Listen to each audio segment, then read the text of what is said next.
Samantala, naglabas ang Armed Forces of the Philippines ng litrato na nasawi na nga ang bomb expert at wanted terrorist na si Basit Usman. Ayon sa AFP, nasawi si Usman dahil sa pagdududa sa katapatan ng kanyang mga kasamahan. Bukod kay Usman ay may 5 pang iba umanong nasawi sa Gindulungan, Maguindanao. Ang detalye alamin natin mula sa aming kasama ang si Wayway Macalma, mag-uulat live via phone patch. Princess, humarap kanina si General Gregorio Pio Katapang, staff sa mga miyembro ng media matapos nga ang flag raising ceremony kanina umaga sa Campo Aguinaldo. Ito upang kumpirmahin din na nasawi na nga ang wanted terrorist na si Abdul Basit Usman. Araw ng Linggo, alas 10 ng umaga, napabalitang nasawi si Usman sa Barangay Muti, Gindulungan, Maguindanao. Ngunit mula sa Moro Islamic Liberation Front o MILF at sibilyan ang nagbigay ng impormasyon sa AFP ukol rito. Ayon sa inisyal na report ng AFP, nakarinig ng putok ang MILF dahil ang lugar lamang sa Camp Afghan, ang temporary shelter ng MILF, ang kanilang tahanan. Ito yung kanilang tahanan matapos nga silang lumikas dahil sa all-out offensive na idineklara ng AFP laban sa BIFF nitong Pebrero. Napasugod ang MILF sa lugar matapos makarinig ng putok at dito na tumambad ang 6 na bangkay pagdating nila sa lugar. Kumpirmadong ang isa dun ay si Basit Usman at ang kanyang 5 close-in security. Nakita din ng grupo ang ilang armas kagaya ng M60 General Purpose Machine Gun, 1 RPG, caliber 5.56mm Bushmaster Rifle. Bukod pa ito sa isang sugatan na pinaniniwalaan ng militar na kamag-anak naman ni Marwan. Ang dahilan ng putukan ay ang duda ni Usman na hindi natapat ang kanyang mga taga-suporta sa kanya. Isa sa nakikitang rason ng militar ay ang $1 million reward money na inilabas ng Amerika sa kanya. Sa ngayon, tanging litrato lamang ang maipapakitang ebidensya ng AFP na kanilang inilabas na nasawi na nga si Usman.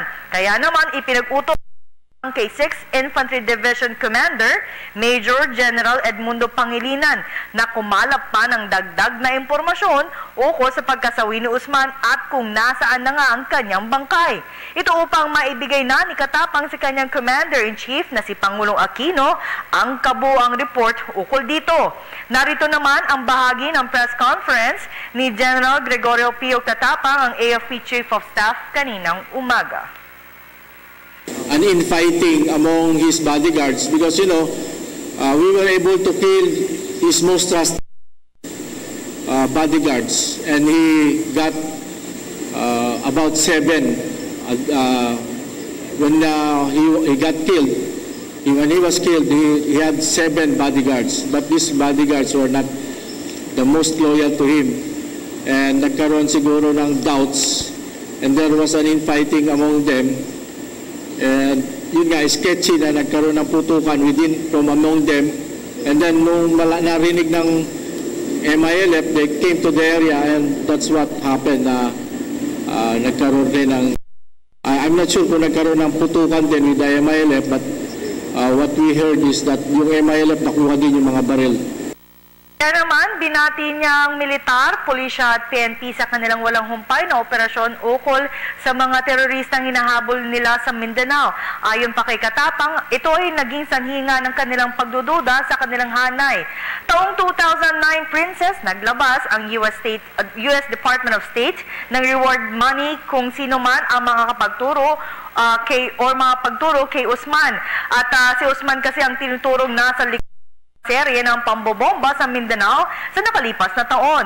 Siya din ang kinikilala o ang nagtuturo ng paggawa ng mga bomba sa grupong Abu Sayyaf at BIFF.